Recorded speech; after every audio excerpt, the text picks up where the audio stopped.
Assalamualaikum warahmatullahi wabarakatuh. Salam guru penggerak.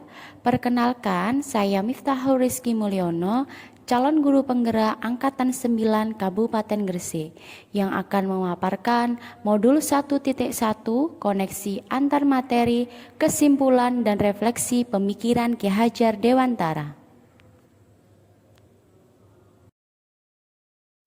Pada kesempatan kali ini, saya akan merefleksi diri saya dengan beberapa pertanyaan.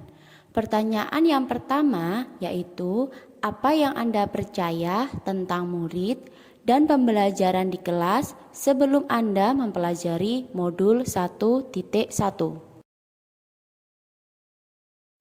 Sebelum mempelajari modul 1.1, pembelajaran yang saya lakukan hanya sebatas mentransfer materi pelajaran saja. Selain itu, peran saya sebagai pendidik di kelas lebih dominan dibandingkan dengan siswa saya.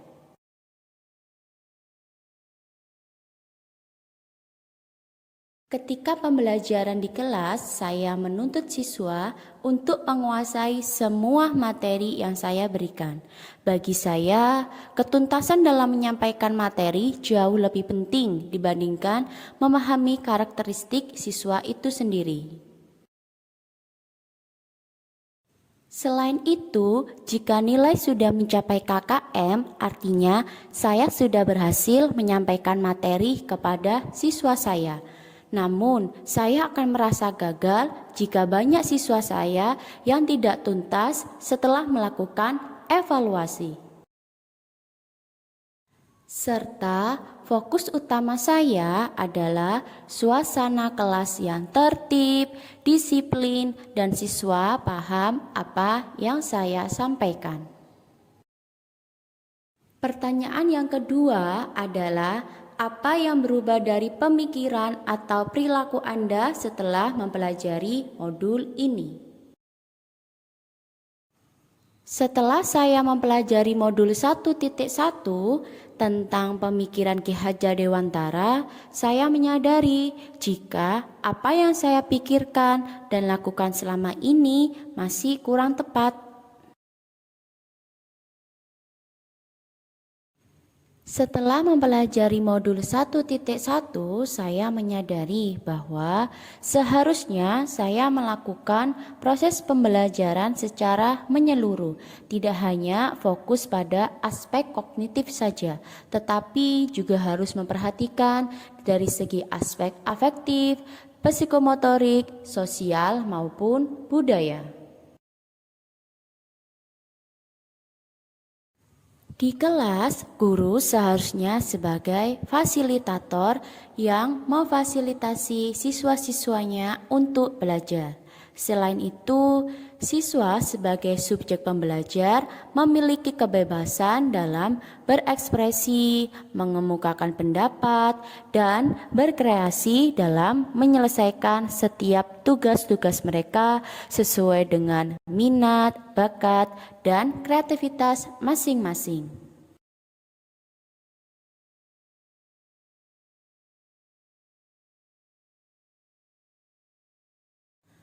Guru harus mempelajari karakteristik siswa dan memberikan kesempatan kepada mereka untuk tumbuh sesuai dengan kodratnya, baik itu kodrat alam maupun kodrat zaman.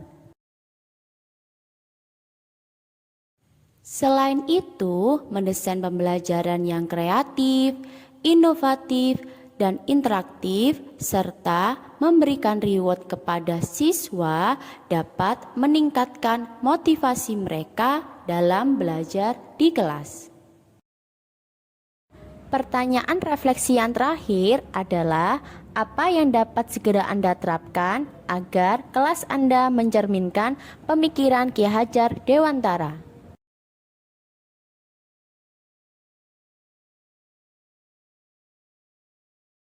Yang dapat segera saya terapkan antara lain, yang pertama, merancang pembelajaran yang interaktif dan menyenangkan dengan melibatkan siswa.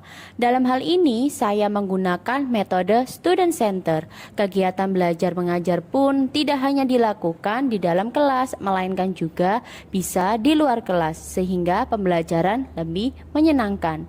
Yang kedua, selain memberikan pendidikan sesuai kodrat alam, saya juga menerapkan pembelajaran abad ke-21 sebagai landasan pembelajaran revolusi industri 4.0, yaitu berkolaborasi, berpikir kritis, kreativitas, dan komunikasi.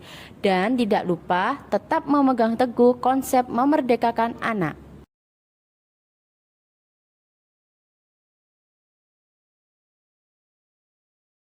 Yang ketiga, menerapkan pembelajaran berbasis kearifan lokal. Hal ini penting sekali untuk anak didik kita saat ini, apalagi dengan kemajuan ilmu pengetahuan dan teknologi, banyak sekali anak didik kita yang sudah hilang akan nilai-nilai budayanya. Nah, di sini kita bisa memberikan penerapan materi kita terhadap kehidupan sehari-hari mereka. Dalam hal ini, karena saya tinggal di Kabupaten Gresik, saya sering menyelipkan contoh-contoh pembelajaran dengan pola kehidupan di Kabupaten Gresik. Selanjutnya, pembelajaran yang juga mengutamakan aspek budi pekerti. Nah, di sekolah kami, UPT SDN 148 Gresik mempunyai berbagai budaya positif seperti 5S, salam, senyum, sapa, sopan, dan santun. Selain itu, ada pembiasaan membaca ayat suci Al-Quran di awal pembelajaran, di mana ini bertujuan untuk membentuk budi pekerti anak menjadi lebih baik lagi.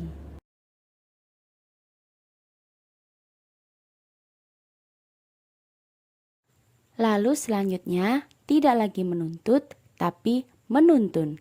Kita sebagai guru akan berperan sebagai pamong atau among dengan menerapkan pola asih, asuh, dan asah, menjadi teladan yang baik bagi anak didik kita, serta berusaha memberikan keselamatan dan kebahagiaan setinggi-tingginya terhadap mereka.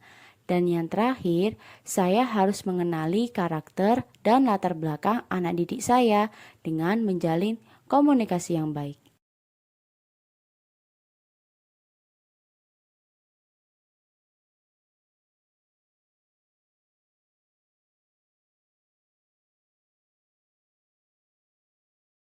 Kesimpulan yang dapat saya sampaikan yaitu ada 6 dasar pemikiran Ki Hajar Dewantara. Yang pertama, pendidikan yang menuntun.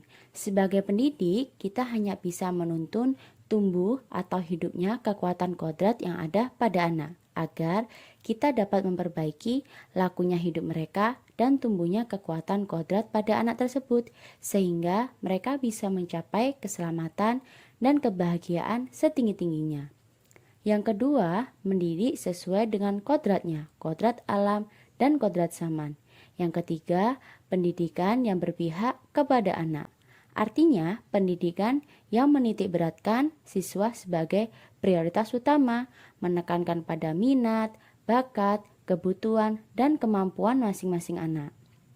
Yang keempat adalah anak bukan tabula rasa. Artinya, anak bukanlah kertas kosong, melainkan kertas yang sudah ada tulisan yang samar-samar, dan kita sebagai pendidik akan membantu mereka dalam menebalkan tulisan-tulisan tersebut.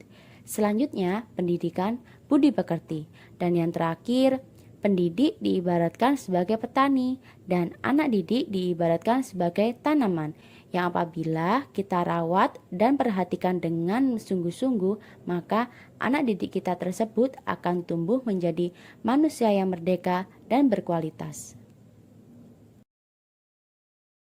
Bapak Ibu guru penggerak, demikian koneksi antar materi, kesimpulan, dan refleksi pemikiran Ki Hajar Dewantara. Semoga bermanfaat. Wassalamualaikum warahmatullahi wabarakatuh.